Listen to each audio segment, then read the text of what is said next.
You got to think too, man. Like when you're starting out, like everything quote unquote is unobtainable. You know what I mean? Like when you're first starting. So it's like you got to make those goals, and then the when you start making those things reality, it makes you feel like anything's possible. You know what I mean? So even when it's the smallest thing, it still seems so out of reach. But when you do it, then you're like, wow, I can actually even do the biggest end too if I really put my mind to it. And the truth of the matter is the fact that there's gonna be way more failures than wins, and people are just going to see the win for the most part. But, it's all about failures, honestly. And that's how you learn and that's how you adapt. 1, 2. Yeah. Come on. 1, 2, 1, 2, 1, 2. 1, 2, 1, 2, 1, 2. Yes, sir. You are tuned.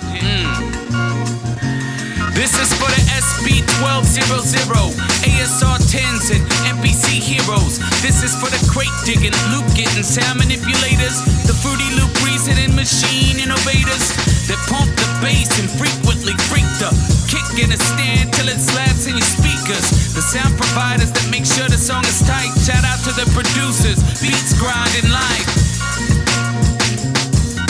Shout out to the producers, beats grinding live. Welcome to the Beats Grinding Life podcast with your host, Siren, a weekly interview podcast with inspiring music producers, where every week you will learn from a different music producer how to potentially take your music career to the next level. Today's episode of Beats Grinding Life is brought to you by Audible. Get a free audio download and 30-day free trial at beatsbooks.com. Over 180,000 titles to choose from on your iPhone, Android, Kindle, or MP3 player. Some recommended readings by past Beats Grinding Life guests like 48 Laws of Power, 7 Habits of Highly Effective People, The Secret, Tools of Titans, and The Song Machine are all available with Audible. Once again, go to beatsbooks.com to get your free book.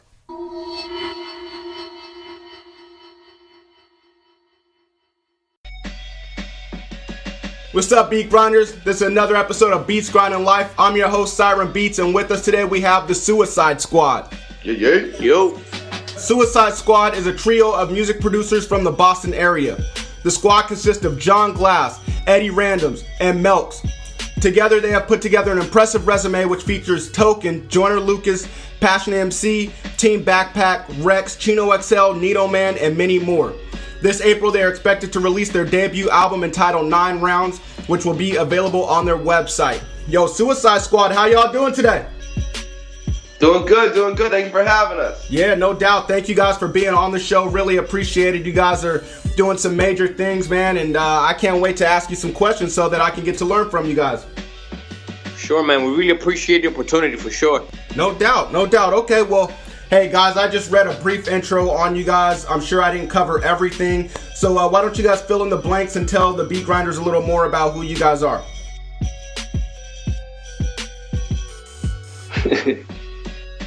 All right, so got you. So we're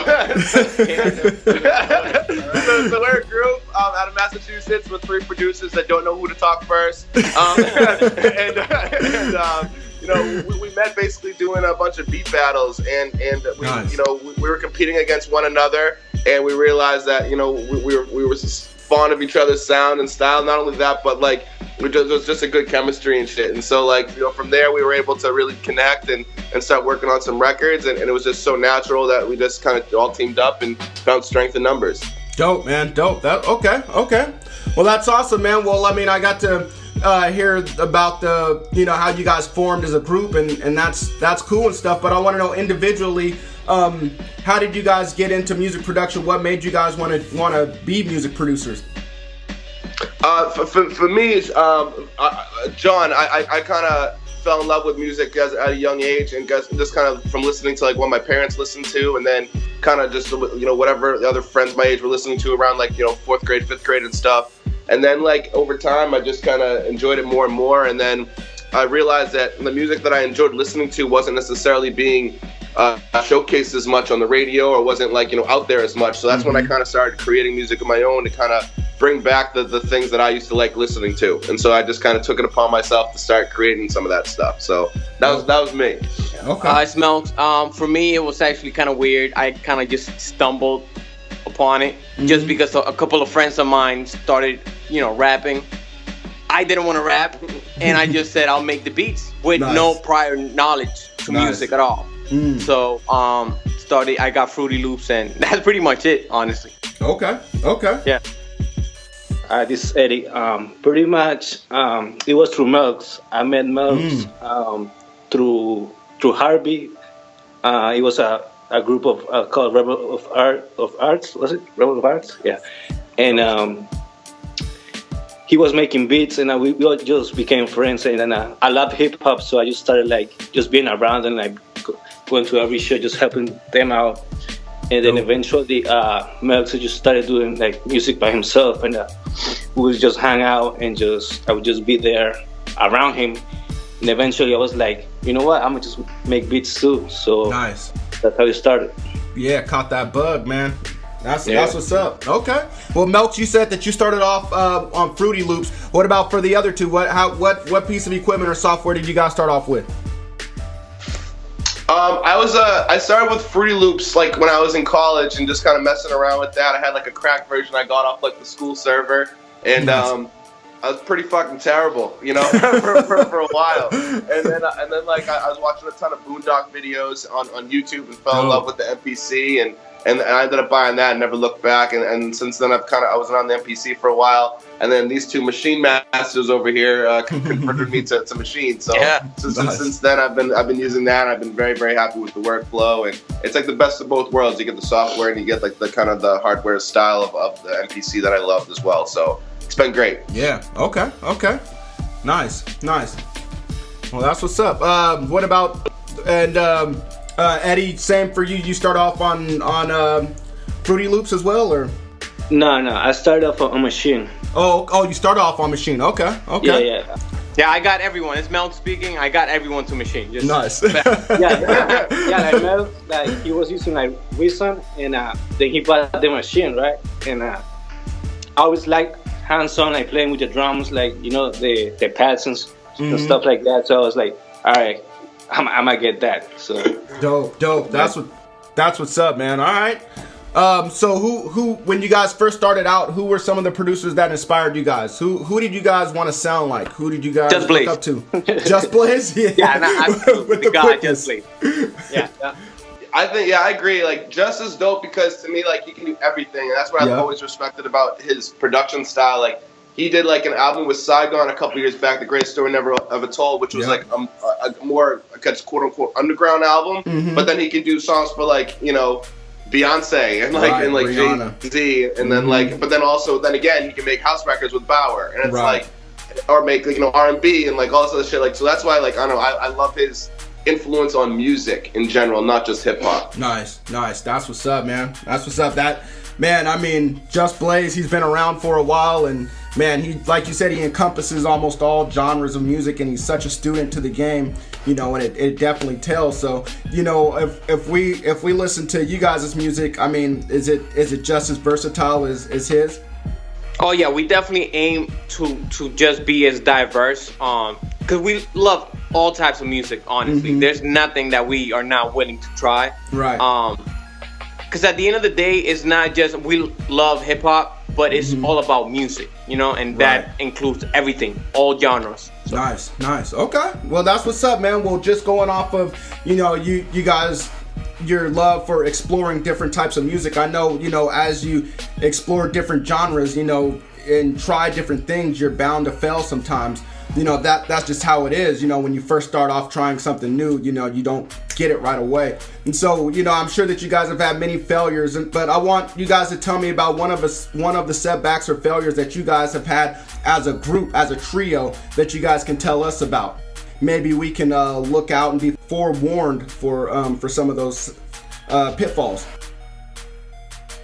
I feel like that's a super real question. I feel like we've dealt with a lot of adversity when it comes to when you pursue something that's so crazy, you're gonna deal with a lot of speed bumps on the way. You know what I mean? And some of our goals to people are very outlandish. I remember a year or two ago, we saw Dave East was coming to town to do his performance in Boston, and this was an artist that we've always loved his music, and especially when he first came back on the scene, it was sick because he was making stuff like lyrically and musically that was reflecting of the things that we loved listening to when we were younger, you know, in the same respect. So like when he came out, it was like, dude, we want to work with this guy. So we made it like our mission to basically anywhere we knew he was going to be at, we were going to be there. So so like whether it was Boston, you know, Washington D.C., you know, Rhode Island, Connecticut, like everywhere, like, you know what I mean? We basically followed this whole tour, like essentially, you know, making sure that we did our due diligence, you know what I mean? And it was funny because it was a couple of drives and we're all looking at each other like, you know, the average person would look at us like we're fucking nuts, you know what I mean? But at the same time, we believed in it, and we still haven't, you know, quote unquote, you know, gotten through to the other side of the mission yet. But at the same time, we believe in what we're doing, and we know that the hard work's going to pay off. And so it hasn't happened yet, but you know, it's something that we've definitely put a lot of legwork into. Dope, yeah, man. No, absolutely. Man, well, you guys are definitely going to accomplish that mission. I feel like, you know, I mean, you've put in a lot of work already, and it doesn't sound like you guys are going to stop anytime soon.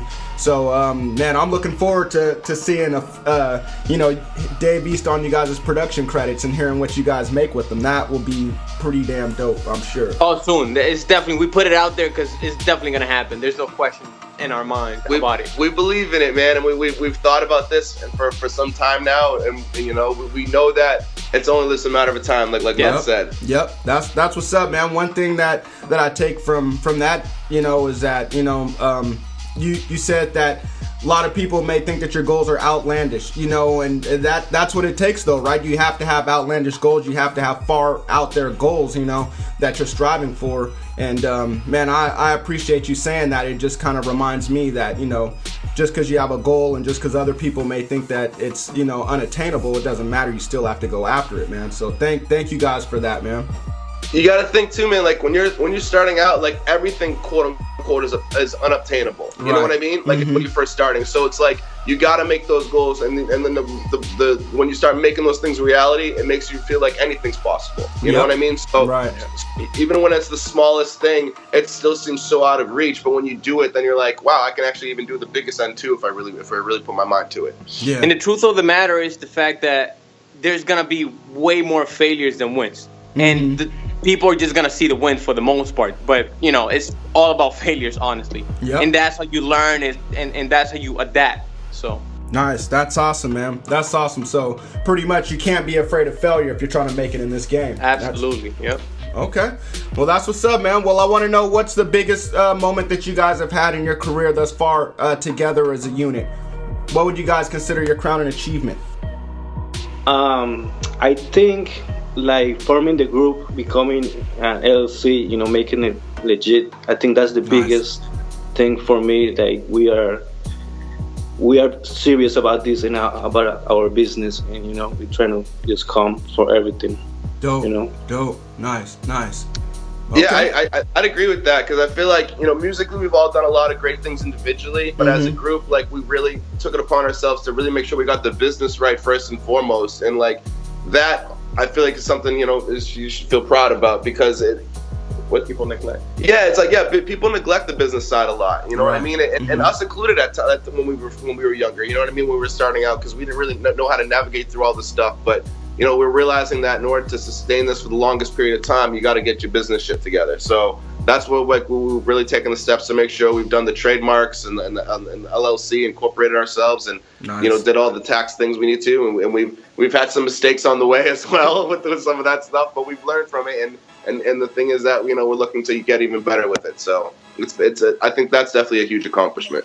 Awesome, man. Yeah, I was just going to ask you if you could, without giving away too much, if you could give an example of some of the business stuff, but you just did that with the LLC and the tax info and all that, man. So thank you for providing that. The trademarks for sure. Trademarks, nice. Yeah, nobody likes doing that stuff because it all costs money. But it's a necessary evil, you know, especially the trademarking. But it's a necessary evil for sure. So, okay, man. Well, you know, here on Beats Grinding Life, we're trying to learn from you guys, from the producers that are on the show, how to be great. And you know, when they say one way to be great is you just follow and model the people that are great. You know, and so I want to know, what do you guys do in a typical day when you guys meet up to sustain your greatness and to achieve more? What are you guys doing? For me, I gotta go to the gym as soon as I wake up. Mm-hmm. Gotta Okay. start off like with a positive, attitude and energy. Yeah. So I do that. I get my coffee, and just get to work. Nice. Okay. I feel that. What about? All right, for me, well, I have some pretty long days, so I still currently have a 9 to 5, or 4:30 to 2. So Me too, my brother. day starts pretty early. I'm up by like 3:30 in the morning. Go to work.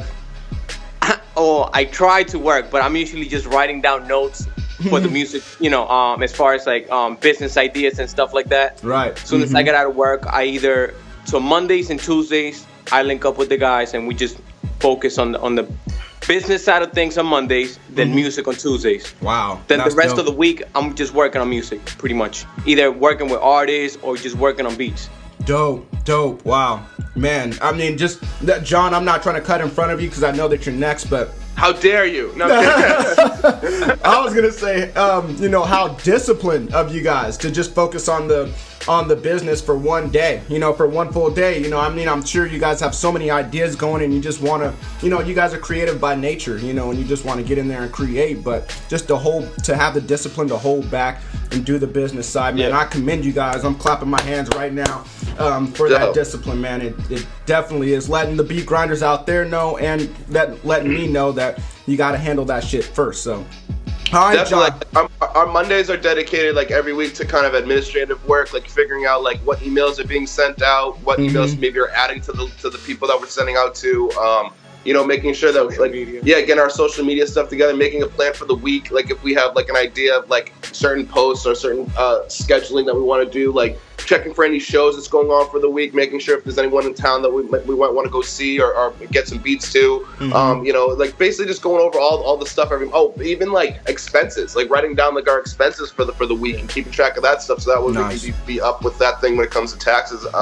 And that sort of stuff. So it's like just making sure that we make the time for that on Mondays has been huge, and I feel like it's definitely helped us operate as smoother as a business, And so it's like at the end of the year, we're not like super overwhelmed with all the details because we have everything kind of throughout that we kept up with. So that's been huge. And like you said, we obviously would love to get up and make beats every single time, and that's kind of how our Tuesdays started. Like we started every single Tuesday just working on music religiously, and then all of a sudden started kind of reshaping where now Tuesdays lots of other artists and producers will come through as like a open house basically to being creative. And so it started as our squad day on Tuesdays, and now it's kind of evolved, and it's been dope because like we continuously get up every single week without fail to make sure that we're able to put in the work that we need to do.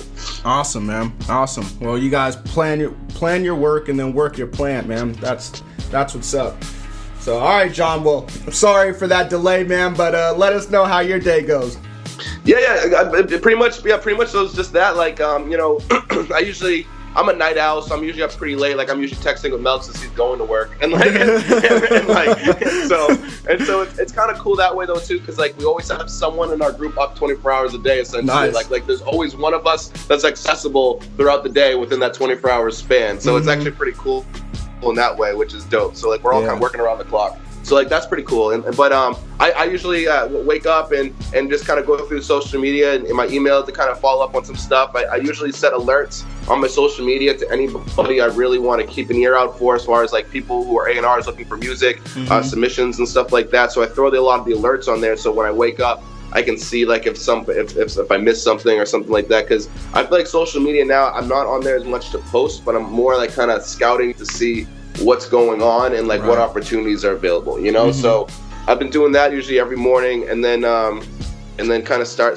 the day from there, depending upon if I have sessions or whatever holds for the day. But just sometimes it's a little less organized. Sometimes it's just trying to make sure I make the most of the day. Awesome, man. Awesome. Well, I'm definitely gonna take a little bit from what you guys said from each of you guys and try to incorporate that into my days. Because I mean, you guys are doing well, and you guys are doing well for a reason. And so I think it's gonna help me run my business and a lot smoother. So thank you guys for that. Anytime. All right, man. Well, I want to know, you guys are definitely a trio, and you guys are individuals. But I want to know what when you guys come together, what are the benefits of being in a production group, and what are some of the drawbacks of being in a production group? I mean, the benefits is we all have like different styles, and we all inspire each other and like learn from each other. Nice. You know what I mean? That's dope. Yeah, no, definitely. Well, the benefits would be definitely having someone to push you whenever you feel like, you know, you're down or you have too much in your mind and you can't focus on the music. So that's definitely great to have, you know, that shoulder to lean on, basically. Right. The drawback would be kind of feeling like you're dragging someone along when they don't want to do shit. So, yeah. But yeah, no, I mean, overall, it's been great working as a team. Just because, again, you have that person that, you know, to push you. Right. So. Right. Yeah, definitely. Like there's, I feel like the pros I think are obvious in the sense that like, yeah, we all bring something different to the table. Like I feel like everyone kind of has their own strengths, and so like when we team up, it's dope because we all kind of bring the best of our own worlds to the table, which is great. I think that like, you know, I think the downside sometimes can be, I guess that you know, making sure that we stay on task because there's like so many things that have to get done on like a weekly, monthly basis. That with all three of us, like it like sometimes it's just making sure that we delegate the right way and making sure that things are timely and that we stay up on things. But other than that, I feel like kind of like Melk said, like there's been many times where, you know, we're all going through our own personal stuff, and because we have a strong support system around us, we've been able to make it out on the other side with like an unscathed, essentially, you know. And so, like it's been great. Like I've been really lucky to have these guys as my brothers that have been like helpful and supportive when I've had some really low moments, and like they've been able to help me dig me out of that. So like I'm eternally grateful for these guys. Awesome, man. Awesome. Well, I mean, it doesn't seem like there's too many drawbacks. I mean, it seems like there's more pluses than negatives, from what you guys said, and that's awesome that you guys you know, that you guys click. You know, first off, that's definitely what it takes is for you guys to click. And yeah, also oh, go ahead. Just to add a little more to it, as like apart like from making music, we are like really good at doing different stuff. Like for me, like I do graphic design, and I'm starting to do like video stuff. So I'm able to like create like the clothing line that we have. I've created like pretty much every design with their help. You know what I mean? We come together and like put the ideas together, and I'll be able to come up with designs. Dope. Like for my repeats, we have a gold digger hat and shirt. We have a couple of designs and Suicide Squad shirt. Like melts. Yeah, I saw the Suicide shirt. That's hell dope. yeah. Everything's Eddie. Eddie designed everything. So That's it's awesome. Like, yeah, and like the beat tape is like all my. I designed pretty much the cover, all the videos that you're gonna see, and like Melks, he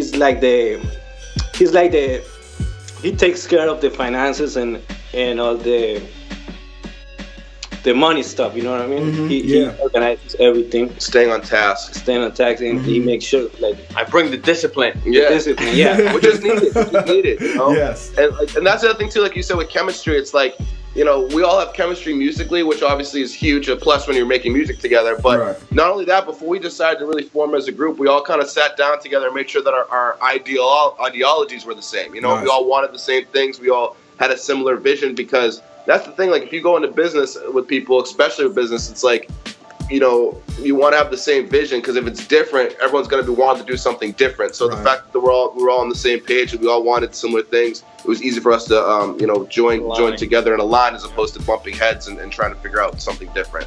That's dope. Well, man, it looks like you guys have very many skills outside of music, and you guys are definitely bringing those to the group. So that's what's up, man. You guys are definitely. You have a special skill set like Liam Neeson's. All right.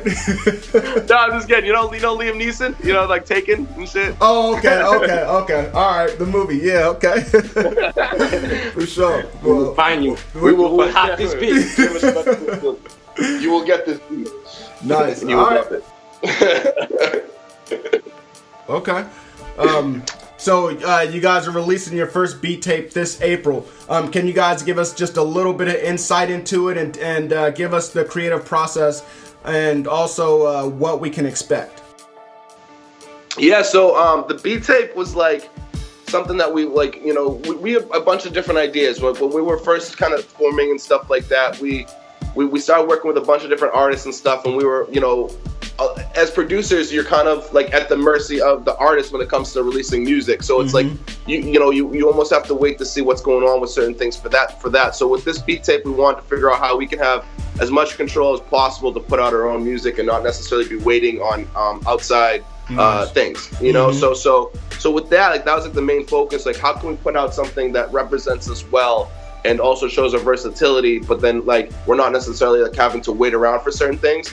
So like we wanted to really make it about the brand. So like that was when Eddie really came together and made this amazing artwork and really started with like, you know, what is the brand representing? Like, what's the colors like that we like what is the imagery that we're trying to give off? Like all those different things. Like it starts kind of from the ground up. So we figured out that stuff first, and then started to kind of work on the project. And like the project was really natural. We weren't necessarily setting out to like, this has got to be this or this has got to be that. We were just kind of doing what we do on Tuesdays and just making the best music we can make, and then finding the right stuff that kind of flows together. And so we found like a sonic sound that we felt all fits well with the project, but it shows our different styles and our influence all over it. So like that was something that was important to us too, because we do so many different things. We didn't want to put out one like a beat tape that was just one tone and then all of a sudden we get known for that. Well, meanwhile, we do a lot of other different things. Right. So that was important to us as well. So like we figured 9 rounds. We named it 9 rounds because there's going to be 9 beats on the project.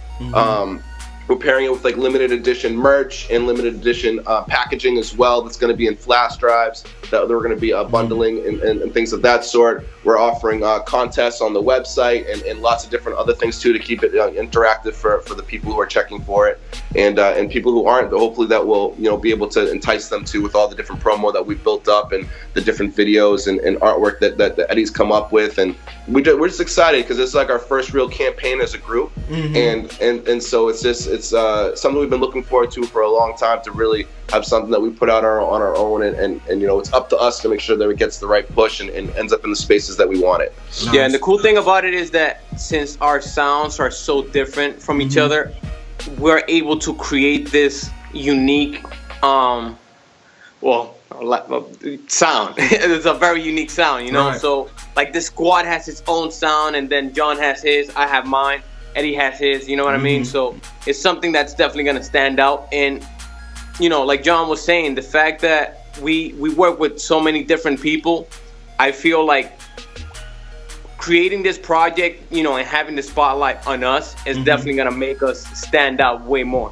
Nice. Okay.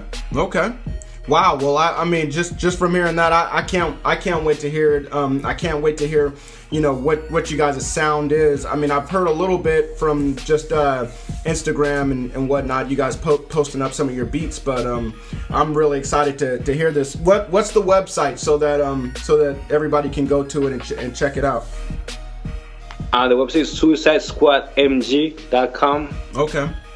Dope, nice. All right, well, beat grinders, you guys definitely be on the lookout for Suicide Squad's new CD, 9 rounds, or new beat tape, 9 rounds. So, all right, y'all. Well, this next portion of the interview we like to call In the Studio. We wish we could be in the studio with you guys on Tuesdays making beats, but we just can't make that happen at the moment. We're all over the world, but maybe one day, hopefully. But for now, we have this portion of the interview where we get to see what's in your studio and how you guys make beats. So, you guys ready? Yep. All right. I want to know, what do you guys do when you guys craft beats together? Do you guys just take turns? One do the melody, one do the drums, or what do you guys do? Usually, Melks, he's the melody guy.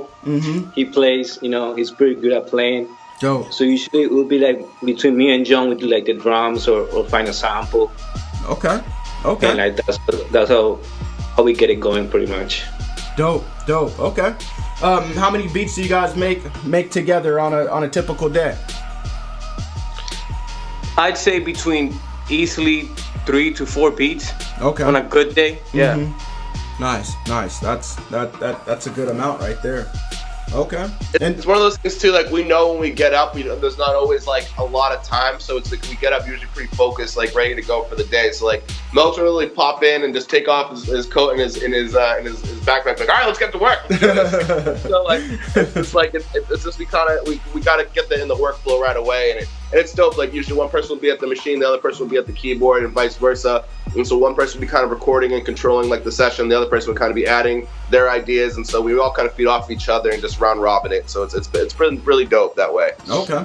You guys ever bring stuff to the table beforehand? I mean, that you've made beforehand, like, Melk say, hey, I got this melody. You guys want to build on it, or do you guys always start from scratch?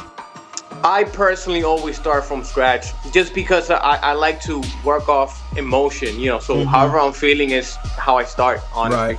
Okay. A lot of the time we'll bring other stuff to the table too. Like Eddie, a lot of the time will bring like a skeleton or something that he started, and they'll be like, "Yo, I got this wicked good idea for this. It just needs like a little touches to it and stuff." Right. So like we'll do a lot of that, or like sometimes I'll find a sample, be like, "Yo, this is gonna be sick. Imagine like this artist with this. Let's build something like for this artist or like something." You know what I mean? And so we kind of we're all over the place in a good way when it comes to that. Like there's no like right or wrong way, I guess, to create. So we're open to all those different things. But like Melk said too, though, like I think playing off emotion is important. Like good energy is I think I said on that last interview, is one of the most important things in the studio. Is like having a good vibe there, and a good feel, so that way creating it's just natural and effortless.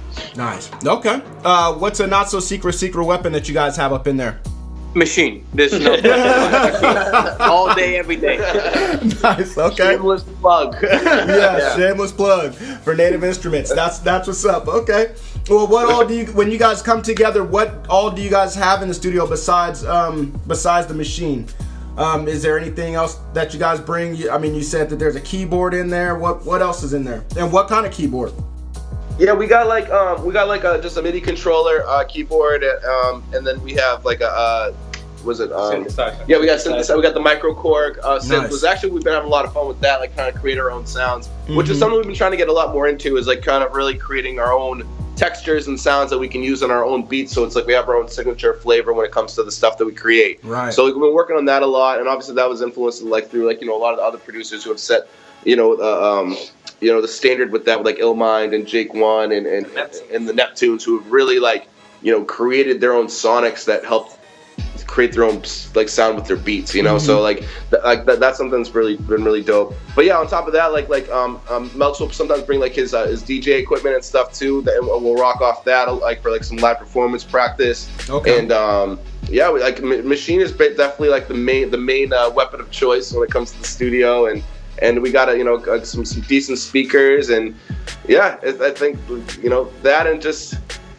good shit, just making sure that there's like a good feel there, and everyone's ready to work and excited, and everybody's contributing and adding something positive. Okay. And when you said good shit, you meant like good weed, right? No. I'm just kidding. You guys don't even smoke, like, so that's more my department. Okay. But yeah, like I don't. Yeah. No, I know. I threw you all off. I just threw that. I'm just kidding. But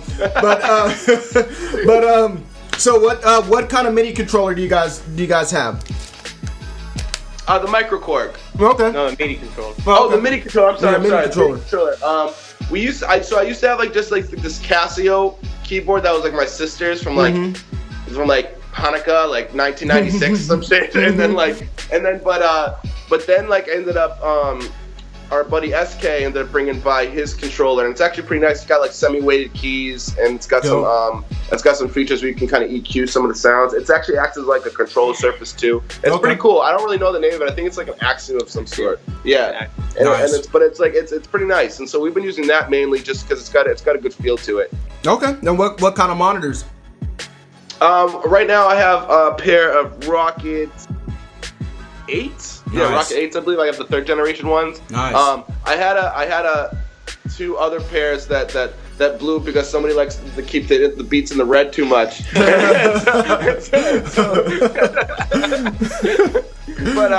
but I ended up getting a new pair, and I've been loving them, and they fit the room really nicely, and so it's like I've been really enjoying those a lot. Dope. Did Okay. you have favorite? Nice. Okay. So is that person that likes to keep it in the red? Are they in the room right now? Yes. Yeah. Yeah. Okay. All right. I won't go any further within that, but all right.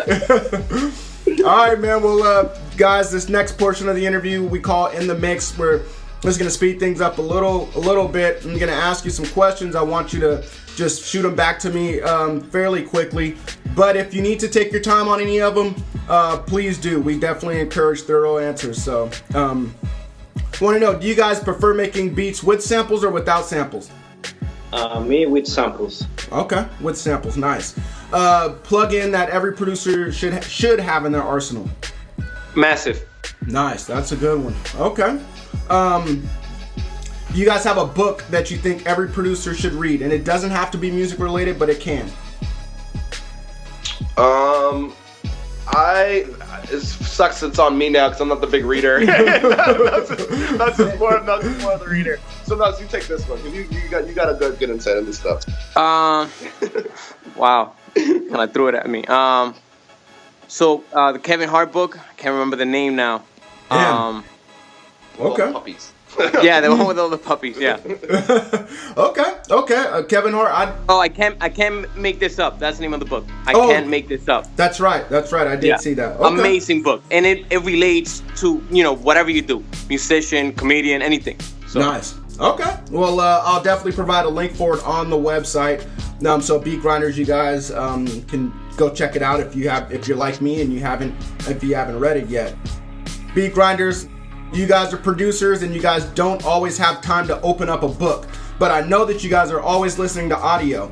This is the chance where you can listen to an audio book for free, just like the one that Suicide Squad mentioned, Kevin Hart's book. You guys can go to beatsbooks.com and go get a book like that for free. Once again, that's beatsbooks.com. Is there an internet resource that you guys use that you think every producer could benefit from? And when I say internet resource, I mean like a mobile app or a website. I love. I think there's some great websites right now for producers, like there's S.U.I.C.I.D.E, Machine Masters, Drum Broker, just to name a few. Nice. Like those are probably three of our go-to when it comes to like finding dope samples or sounds or just inspiration in general.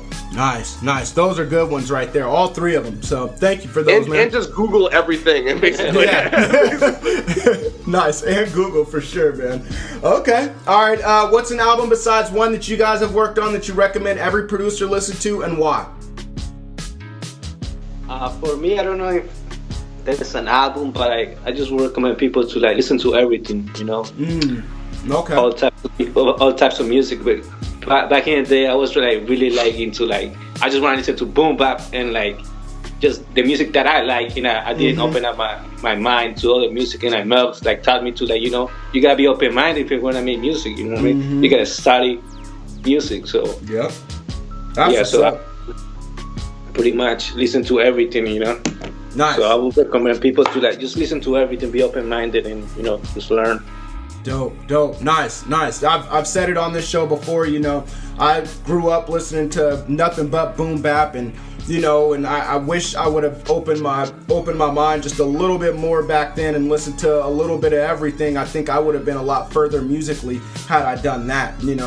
That's definitely a regret of mine. So Beat Grinders, please take their advice and try to listen to as much as you can. So all right, man. Well, we're out of the speed round now, so you guys can definitely slow the pace down if you need to. But I want to know, what was it like for you guys to get your first placement as a squad? I want you guys to describe the feeling. I want you guys to go into storytelling mode, and I want you guys to make us feel the goosebumps that you guys got when you found out that you guys got a placement. I would say getting the placement with Rex on the Greater Sex album. That was pretty exciting, because he's, I would say, a local legend. So that was pretty big for us, It's our first placement. Yeah, that was pretty exciting times, And how'd you guys find out that you got the placement? It was through John, actually. Nice. How'd you The find out, platform. John? He just hit you up, or? I totally forgot it was through me. Like yeah, it's like one of those things. It's like I can't stress this enough, but relationships are everything when it comes to this business. Like being genuine too. Like don't just force it, because I feel like you'll read that all over people's faces and their mannerisms and stuff. But like if just showing genuine interest in like and being like, you know, just a student of the game, I feel like is super important. And so a lot of things that we've done over the years has been because of the relationships we've built. And so like Rex has been started as like, you know, I think I was part of a group years ago that we ended up purchasing a feature from Rex. And like, you know, that's another thing too. Like sometimes it's okay to be business minded and to make an investment in yourself in a career. And so like when we did that, it was one of those things. Like I knew that once he heard some of the beats, like we could build from there. So it's like I didn't mind shelling out a couple bucks to make sure that like we could make that happen back in the day. And then from there, we built a relationship to now I can call him a friend. You know what I mean? So it's like and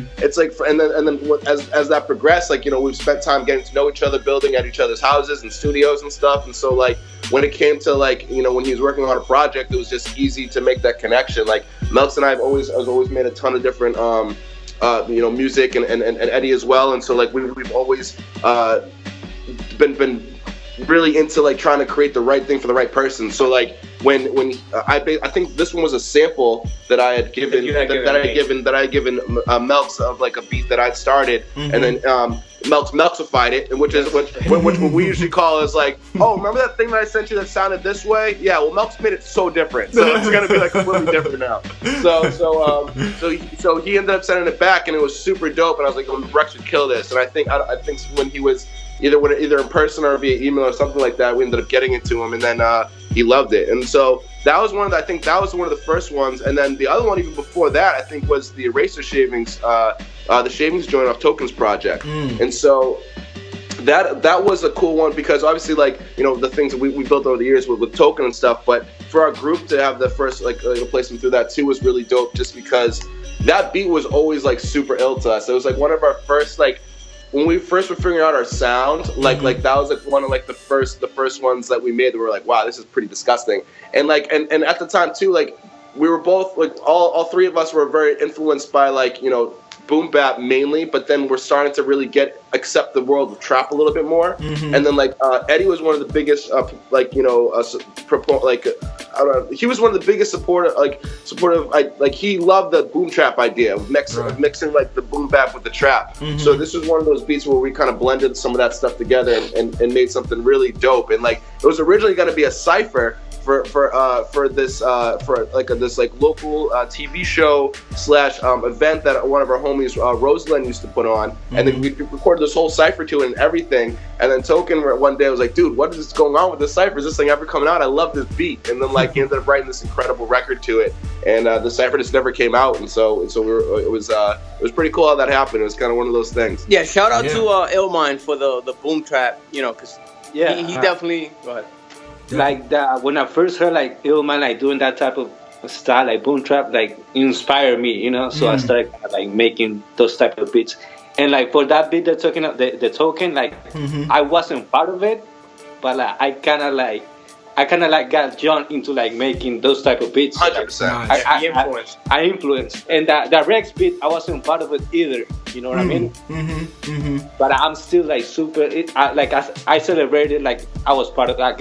You know, I'm part of it, right? But like on the outside, you know what I mean? Yeah. But like, still, and like Rex was somebody that I grew up listening to. You know what I mean? I inspired me like from the same town, from Lawrence. So dope. When that happened, when, you know, even though I wasn't part of it, I was super proud, and you know what I mean, because at the end of the day, the team is being represented, you know? Yep. And that's the other thing too. It's like, you know, there's gonna be times where, you know, sometimes me and Eddie will make a beat, or sometimes Melks and Eddie will make a beat, and like so it might be just two of us or something like that on it. And like the best part is like sometimes too, it's like everyone knows this, like production isn't always physically doing it. Sometimes it's about having the influence or picking the right sounds for the beat that someone ends up making, or like doing some of those other elements that comes to production. So like sometimes like even just resting on the couch and like a good snore will sometimes trigger a dope sound effect. You know what I mean? So, Right. You know what I mean? No, but like I feel like everyone just kind of, you know, we feed off of each other, you know, and like even when someone's not there, we bring each other's flavor to the beat still. Like we call like you know Nelksisms and stuff like that. That's like, you know, these little trademark things that all of us have that we try and implement into our own individual production and the group stuff. So it's cool. Like, you know, everyone's there in spirit even when we're not there, you know. So Right. it's pretty dope. Nice. Yeah, I mean, you know, it's definitely a win for the squad. You know, I mean, even if two people get on a beat or one person, I'm sure you guys all just feel like it's just a win for everyone. So that's dope. Okay. And that even extends to our extended family of producers too. Like we have like a strong core of friends that are producers that, like, you know, when one of us wins, we all win, you know. Right. And so it's like we're always supportive of one another. We're constantly doing trips to, you know, New York and California and anywhere and everywhere we can go to, you know, make some groundwork. And like, it's awesome. Like, we're constantly, like, you know, opening up the doors for more opportunities for one another, whether it's in the group or outside the group, just within our producer community. So it's really special. I feel like, you know, the producers, I feel like are always a little bit more proactively helpful toward one another than I feel like the artist community. And so I feel like there's always been a really strong support system in and around Mass here. Okay. And even beyond that. Right. Dope. Okay. Well, one thing, John, that you mentioned that just it just caught my ear was, you know, you were saying that when you first met Rex, you paid for a feature. I mean, you paid for a feature, but you know, often we're always talking about pay the producer, and the producer needs to be paid, which is, I mean, rightfully so. The producer needs to be paid and doesn't get paid off, you know, as much as they should.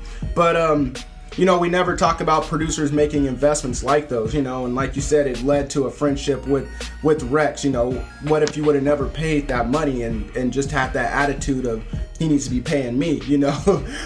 Totally. I feel like you gotta humble yourself sometimes, but also know and believe in the vision. So if you feel like you have a record that X, Y, and Z needs to fit on, or like that you believe in that this has to happen, and you got to do it. You know what I mean? Because at the end of the day, we're in this to make great music first and foremost. So it's our goal to put out the best records that we can make, and like the stuff that really creates the vision for that.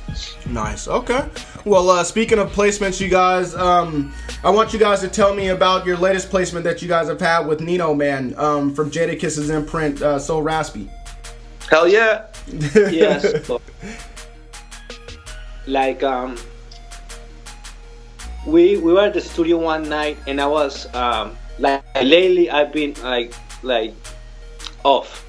Let's put it like that. Like, you know. No, but you've been helping out in other areas. Like maybe musically, like musically, I haven't been like inspired, or like, you know what I mean. I haven't been making too many beats. I'm getting back to it slowly, but it was one of those nights that I was just at the studio, and like I didn't really want to do anything, right? Right. And like John is like, before you go home, let's make something. You know what I mean?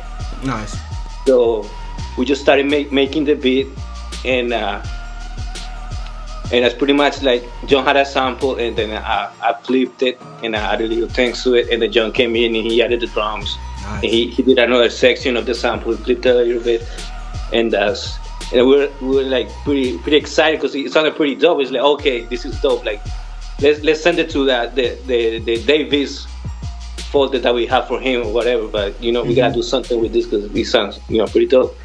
And then you wanna talk about so basically, like, whenever we make beats, we try and like put them in these certain sections as far as like who we feel it fits towards. So like this kind of went in like our New York kind of folder with, like, you know, the Dave Easts, you know, D Block, you know, like that kind of sound and stuff like that. So when we first made the beat, we knew that we wanted to get it to somewhere within that realm. So again, going back to relationships, like I feel like, you know, it's so important, like the art of the follow-up, you know what I mean? A lot of time we go to these events, we meet people, you know, you go, you know, whatever it may be, you know, but then not a lot of people will follow up after, or take the time to really, like, again, be genuine about it too, even, you know what I mean? And just like, you know, and so like that's something that I've always taken a lot of pride in, is, again, just being human, you know, and being real. And so, like, you know, over time we've met a lot of great people, including Poobs, who's like kind of like the general manager essentially of D Block, who kind of oversees all of their they're like,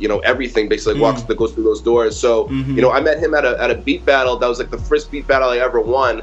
And him and I just connected and I got his number, and we just kind of slowly just kind of continued to build. And so he's opened his doors to myself and the squad a few times. And then we even booked out time there to make beats there with the homie Dazel, who's their engineer there. And so like, it's just been like, we would try to invest time and money and energy into what we do, and to make sure that people take us seriously as much as we take it seriously. So we've had the opportunity to go down to D Block a few times and play some beats for Dazel and Poobs. And so right after we made the beat, I think not even like a week later. A week after, we went down and we were playing some joints. And usually like Poobs will have a great idea like who's looking for what for their projects, because he kind of like oversees it all. So he'll be like, oh, Nino Man's working on this, Styles has got this going on, Jada's working on this. So he'll be like the guy that usually picks from everything. And so we'll be able to sit down with him and play a bunch of joints, and that happened to be one of them that he took.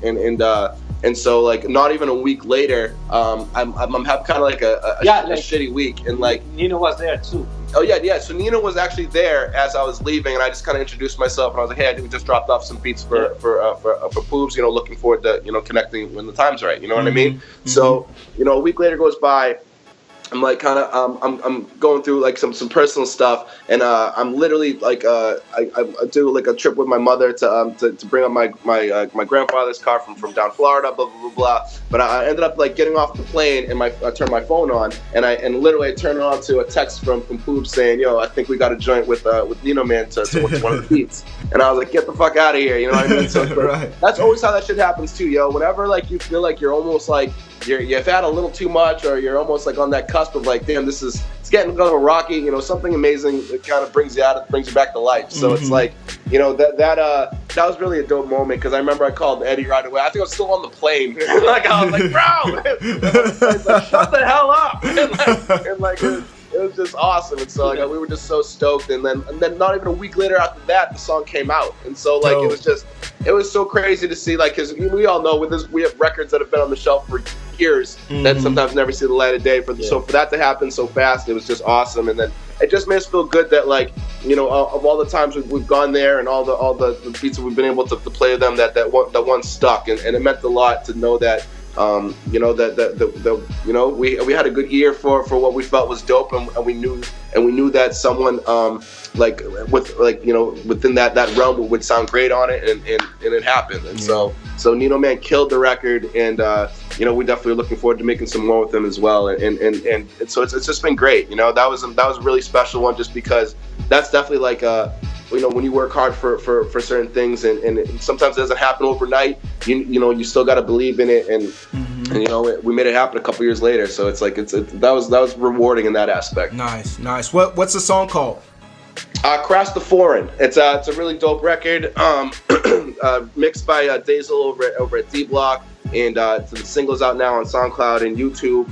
And Spotify as well. And like you said, it came out through the So Raspy label, which is Jadakiss's new label. He's been doing some great things, signing up artists even from Mass, including Millie's, who's a dope talent from out here too. So it's really cool to see that the artists now going into more of like the business side and picking up these other great artists that they can put their imprint on. For sure, man. Well, wow, Beat Grinders, you guys definitely go check that out. Nino Man, Crash the Foreign.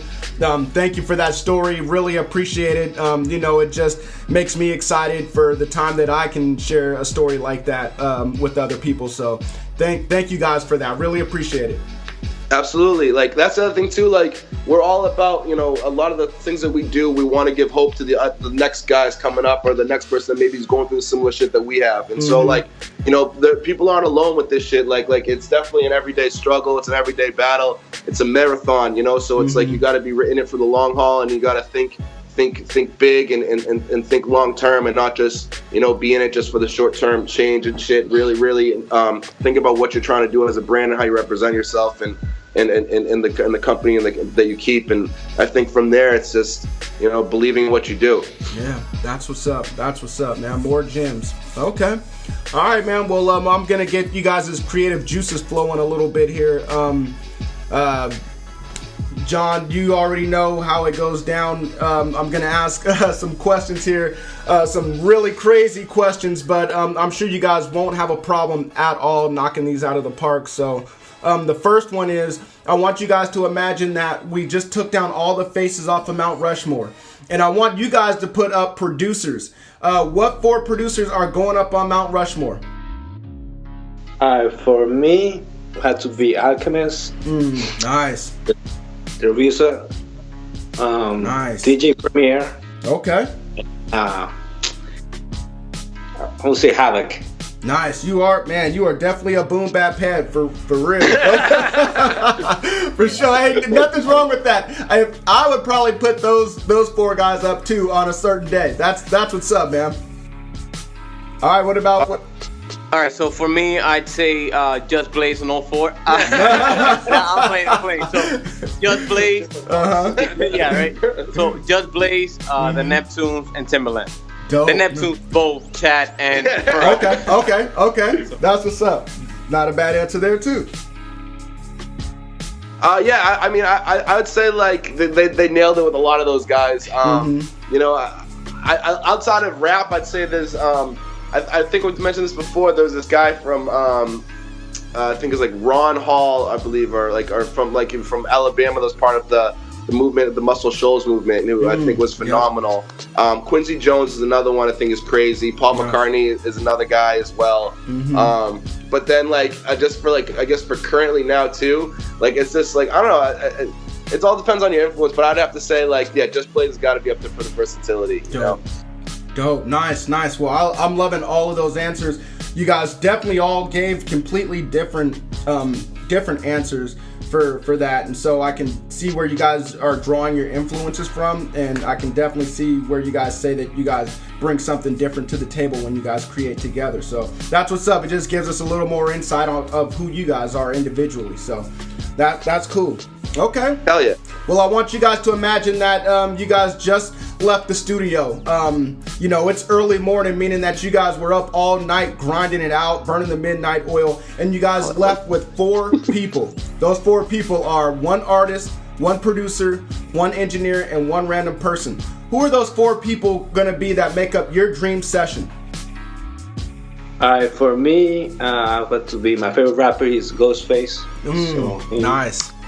The engineer would be Eddie Sancho. Okay. The other producer would be Alchemist. And the random person would be a photographer, capture the moment. You know what I mean? So, yeah, man. You got to have somebody in there to prove it, man. So that's what's up. For me, I'd say Drake, 40 for both, engineering and producing. And I'd say a photographer. Dope. I'm gonna try and switch it up from the answer I gave last time. So I'm thinking artists would probably have to be Kendrick. Just because he's a bucket list artist. He's someone that I've just been a huge fan of his music, and he's influenced me even as a producer, where it's not even beats anymore. He's rapping on productions. And I think that's a special, and the musical influence that he's done.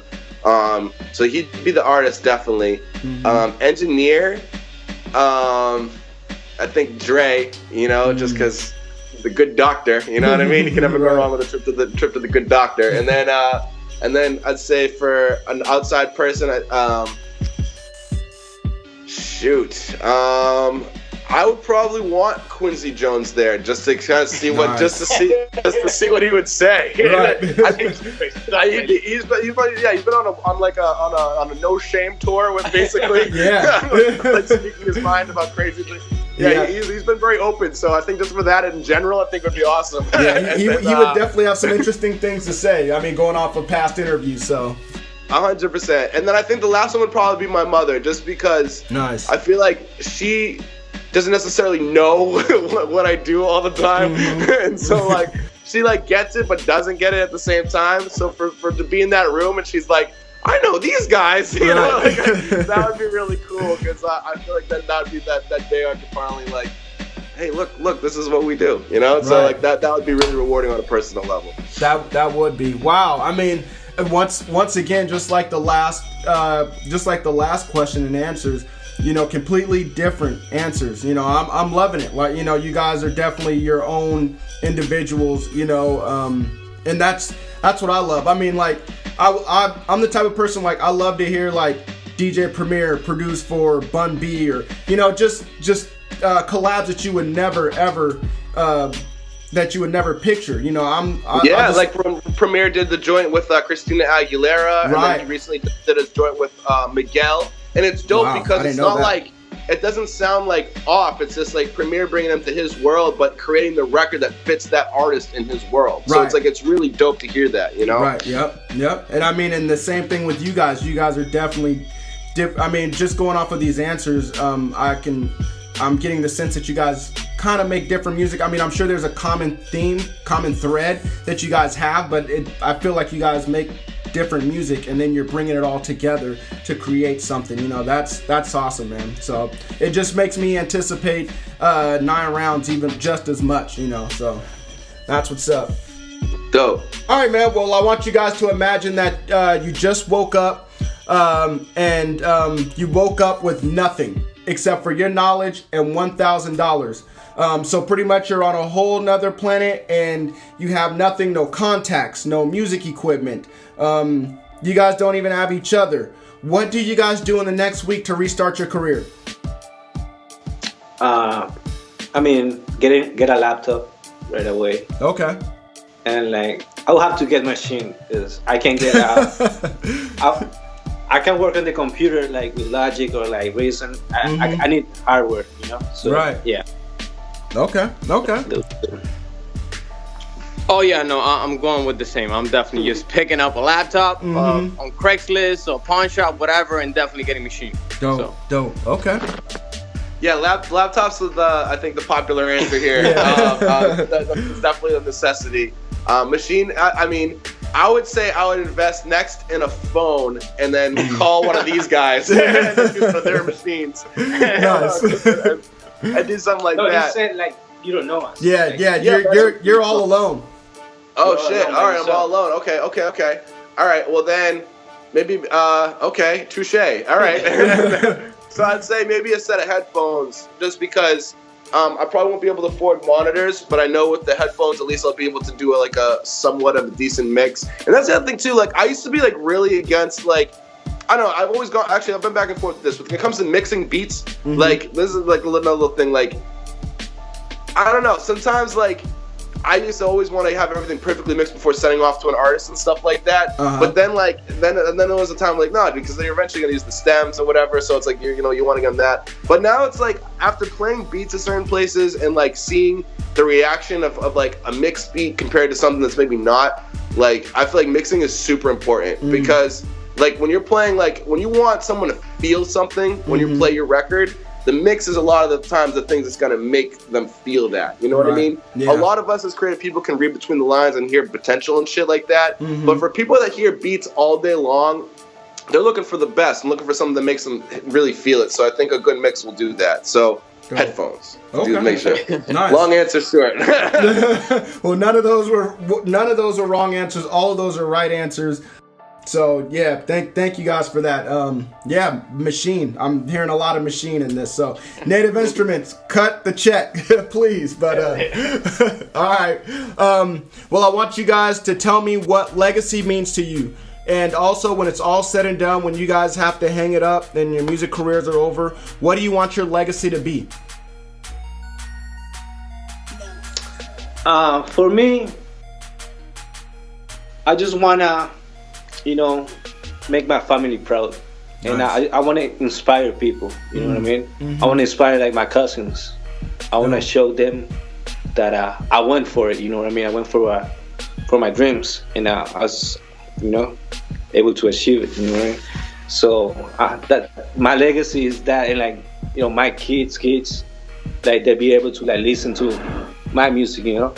and hopefully that I could inspire them, to not do the same, but like, just go for your dreams, you know what I mean? So that's my legacy will be that, to inspire, people.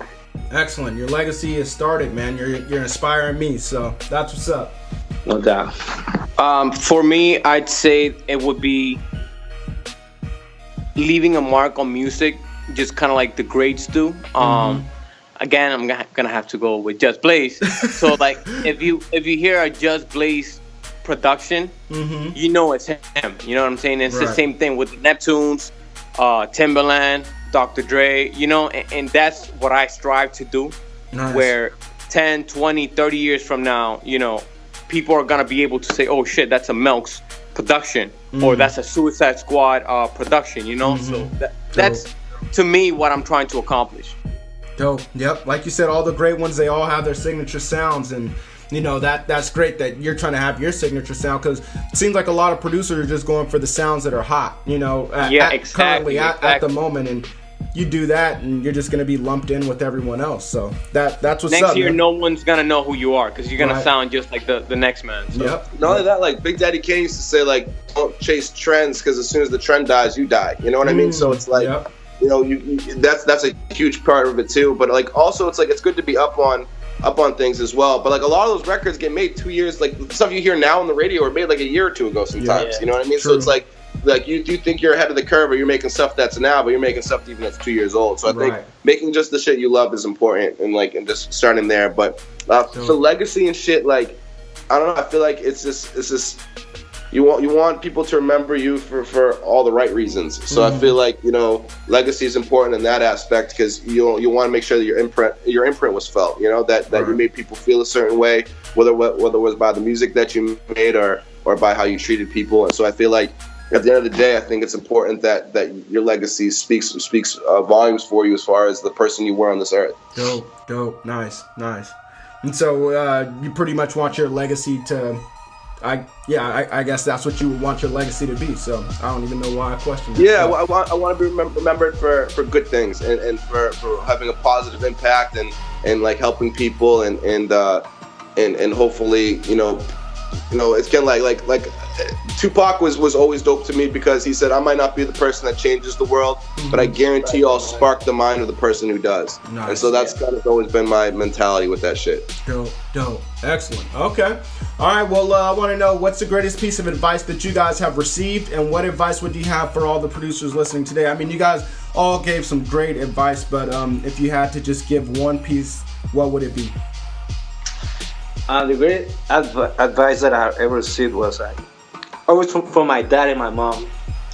They always been like there for me, and my dad always told me that I'm a creative person. You know what I mean? So whenever I find what I'm here to do in life, you know, just go at it, you know, 100%. So nice.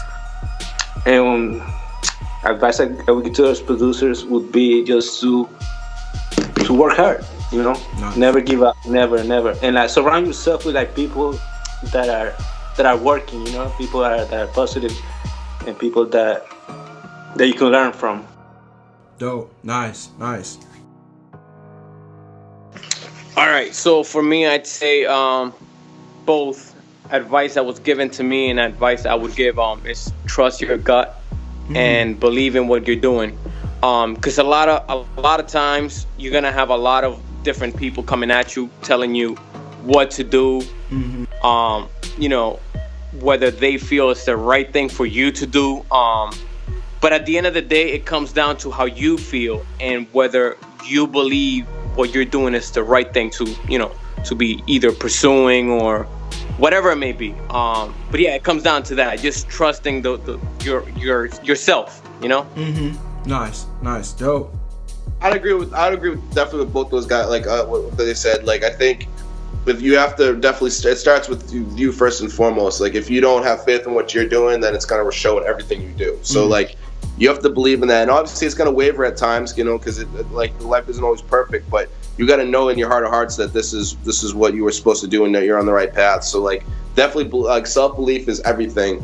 But also like I think it's like in anything you do, whether you're a poker player, whether you're, you know, working whether you're driving for a living, whether whatever it is, you got to be the best at that. And so what that comes with is learning everything, like learning. If you're like, I know people that poker professionally or whatever, and like, or whatever cards, let's say, and then that literally all they do every day is read poker books or study numbers or different, like the ratios or different betting schemes. It's like you'd be dumb if you didn't do the same thing with anything that you're pursuing in life. So it's like when you're pursuing music, some people are just like, I just want to create and have fun.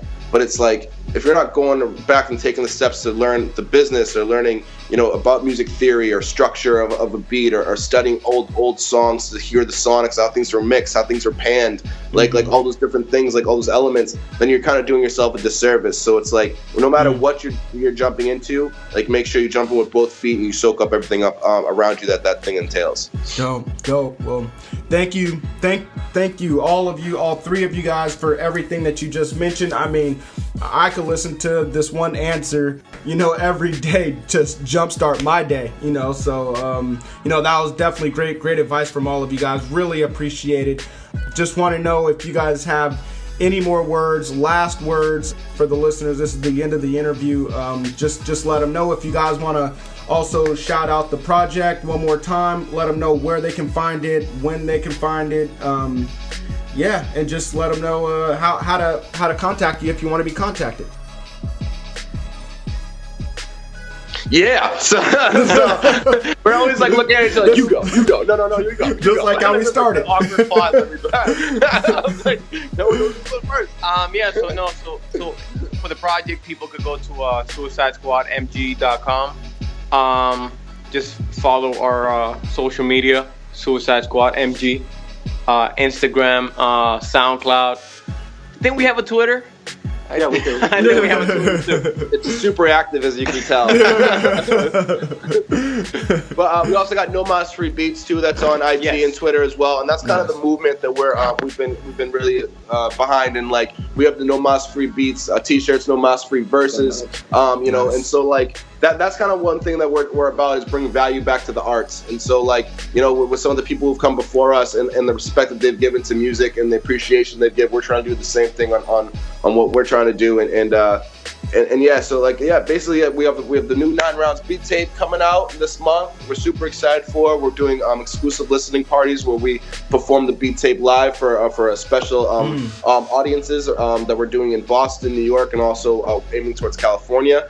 And so we're definitely not taking this lightly. We're making sure that we come out with our best foot forward. We have limited edition merch, limited edition flash drives that's bundled with exclusive content and more. We won't really go too much into detail on all that stuff, but you can hit us up at suicidesquadmusic@gmail for any more information, or go to suicidesquad.com as well, mg.com as well, and that's it. You can check out the website, and it's actually got all of Edgar's amazing artwork that he put up there, and it's got all of the merch that he designed as well, with some amazing photos by our homie E. Steves on Instagram. He also goes by Lee from Download Productions.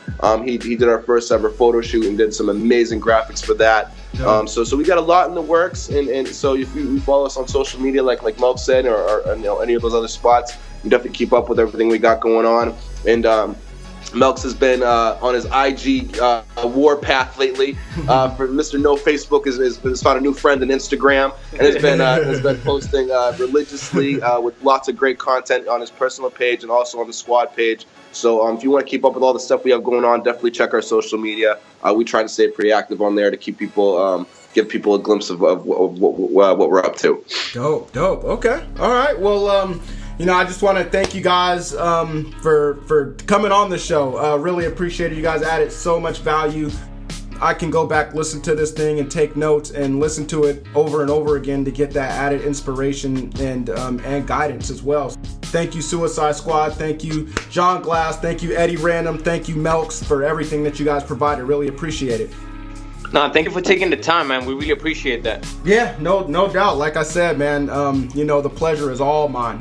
This is what I do. I enjoy speaking with producers and just soaking up as much as I can. So, Thank you guys for taking out the time. And also thank you, Beat Grinders, for taking out the time and listening to this podcast. Just for press and play. Really appreciate it. And if you guys found value in this show, which I'm pretty sure that you guys did because a lot has been shared on here, I want you to share it on Instagram. I want you to share it on Insta Stories. I want you to share it on Facebook, on Twitter, whatever. And just let us know how you guys felt about it and let the world know as well. Tag me, tag John Glass, tag Eddie Random's Milk, Suicide Squad, and let us know what you guys felt about it. Also, be sure to rate and review the podcast on iTunes. It just spreads the word and lets everyone else know about the show. So you guys know how it goes down. This week you guys have been mentored by Suicide Squad. So consider yourselves lucky and continue making beats, stay on your grind, and live life. All right, peace, y'all.